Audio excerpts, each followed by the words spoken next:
One Thursday afternoon, when I was tying my sneakers on my way out, there was a sharp knock at the door.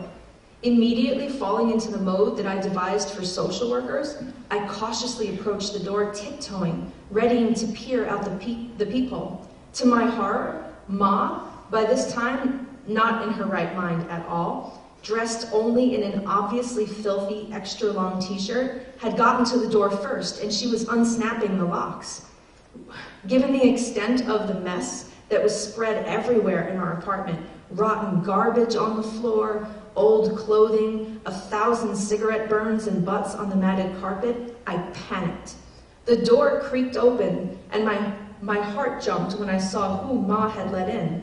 A 20-something-year-old white man in a starched suit, undoubtedly a social worker, and he would be obligated to report us and take us away. Unable to fix this big mess, I ran around to clear the kitchen chair for him, and I was wiping down the surface with a towel so he could at least sit somewhere. Just then, Lisa emerged from her room and shocked me, greeting him by name. "You're Matt, right?" she asked casually. Had Lisa called child welfare on us? "You're Lisa?" he asked in a voice that sounded surprised. "Yeah," she told him. "Come on, we'll go sit in the living room. The coffee table should be good." Baffled, I ran to throw on a long-sleeve shirt so I would appear heavier, a tactic that I picked up after one social worker had commented on my low weight and threatened to remove us if I didn't show improvement. Lisa sat on the couch on top of Ma's jeans, tucking her long hair behind her ears. Ma joined her side by side. I sat near the social worker in another kitchen chair, where I felt I might best supervise the situation. The front door opened and slammed, and it was Daddy returning from the store. My stomach tightened into a knot. He came in whistling to the living room and stopped in his tracks, seeing this stranger who was now searching for a clean spot to set down his briefcase. I prayed he would not notice the roaches crawling near his shoes. "Oh, hi," Daddy said, his mood noticeably dropping, his tone now sharp and deliberately unfriendly. "Hello, sir, my name is Matt," the man answered, reaching for Daddy's hand. This guy, his manner was far too polite, non-authoritative, I thought. Something's off. By the look on Daddy's face as they shook hands, I could tell Daddy noticed too. I finished moving some of the plates over to clear room, but the man had already placed his leather case down on his lap instead. Just then, my heart sank into my stomach as I caught a glimpse of Ma, who was obliviously easing her legs wide open for comfort in front of the man from the couch. Daddy flashed me a warning glance and pulled up a chair opposite me, filling in the last remaining space around the coffee table. I realized it was the first time in a long while that we all sat down together. The room was silent. We waited and stared at Matt. "Well," he began, his eyes taking in a full sweep of our room, over the filthy, partially intact Venetian blinds, the busted garbage bags spilling out on the floor with dozens of roaches darting in and out. He tugged the collar of his shirt and cleared his throat. "I've been asked to come here today to share with you some exciting opportunities offered from Encyclopedia Britannica." All of the tension in my body loosened, but only for a moment, before I could draw any relief from realizing this man was actually no social worker. I caught sight of Dad, and I tensed right back up. "Excuse me?" Daddy said, raising his eyebrow, leaning in way too close to the man. "Where did you say you were from?" Daddy's arms were folded over his chest, his chin dropped down, his eyes very suspicious. A moment from 3 weeks earlier flashed back to me. It had been late at night. Lisa and I were watching The Honeymooners, an old rerun, when a commercial for Encyclopedia Britannica filled the screen. A girl and a boy in the commercial were home and repeatedly turned to their parents, two neatly dressed professional types, and asked for help. "Look it up, dear," was all the parents would answer to each of their children's questions. The children did look it up with the trusty help of Encyclopedia Britannica.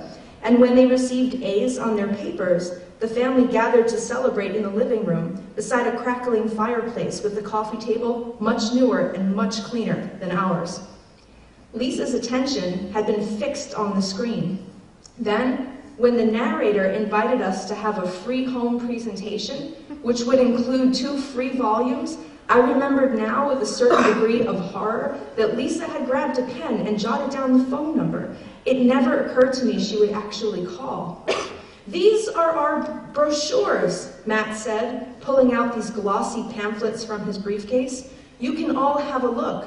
Every other moment, he ran his fingers through his neatly gelled hair and licked his lips before speaking. "Would you like a glass of water?" I asked him. I wanted so badly to communicate that at least I was normal. I understood. No, thank you," he responded right away, without ever looking at me. I could feel my cheeks flush hot. "This is for all of you," he said, and distributed to us, counterclockwise, 1 pamphlet each. Before it was her turn, Ma snatched Lisa's copy straight out of his hand. The man jumped, only a little, and quickly continued passing pamphlets out, reaching a wide space around Ma to get to Lisa. I could feel myself begin to sweat. He was sweating too, obviously so. I could tell from how he cleared his throat between almost every other word. He was choking on the rancid smell from the clogged up bathtub. Lisa got out her glasses to look over the brochure. If she felt awkward in any way, I could not tell. "The benefits of owning your very own set of Encyclopedia Britannica are truly beyond measure. Education-wise," Daddy clenched his pamphlet tight in his fist, his knuckles whitening, and he interrupted, "Okay, every second or so," as though to speed the man up. As Matt spoke, a couple of flies from the garbage buzzed past his face. He pretended to open a pamphlet, swatting the flies with its pages. I thought I would die when Ma finally spoke. "You think you can just come in here and get away with that?" she said, sneering at him. "Excuse me, ma'am," he stammered. Nothing, I said quickly. "Nothing, please finish. Go ahead, finish." Ma's eyes were too wide open to possibly look sane, and she was nodding her head at something unapparent to anyone but herself. "Ma," Lisa said, looking up from her reading, "I told Matt to come here. That's why he's here." Ma continued to stare at him, unblinking. Regardless of Ma's state of mind, Lisa always addressed her as though things were perfectly normal. Then, when Ma's actions conflicted with whatever logical outcome Lisa expected, she became livid. I found the pattern as frustrating as it was irrational. Not only was Ma obviously insane, but it seemed as if Lisa was detached from reality as well. So much so that her behavior could, at times, make me feel like I did not have an older but a younger sister. How much is everything?" Lisa continued, looking up at the man who was shifting uncomfortably as Ma continued to stare at him. "Well, luckily, Britannica offers a variety of payment options." Daddy crossed his arms again and smiled smugly, interrupting. "So, sir, tell me, would this be the exact same set available at the public library down the block?" Daddy had a way of engaging people as though they were attempting to take advantage of him, but he wasn't going to let him get away with it. "Well, the luxury of owning your own set, sir, cannot be underestimated. To answer your question, ma'am," he addressed to Lisa, "there are several payment plans, packages to make it possible for nearly anyone."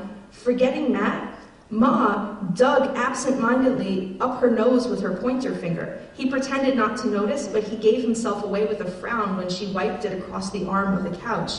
I might have been the only other one to see it. I wished then that I could explain to him somehow. I knew what this looked like. I got it. I kept offering him my eyes so that he would know that I understood, but he would only glance my way for brief moments before looking away again. "Well, what if we only want certain volumes?" Lisa asked, "like your special editions on the presidents or the wars." What was my sister thinking? What apartment did she wake up in every day? If we went days without a hot meal, why would it matter if we wanted to research the Peloponnesian War or what year Abe Lincoln was born? Watching her nod at the man's proposals of payment plans that I knew we would never afford, just as he was probably aware we would never accept, while Ma ate her boogers and Daddy shifted every 5 seconds, I needed for Lisa to realize the extent of how foolish this was, to see it clearly the way that I did.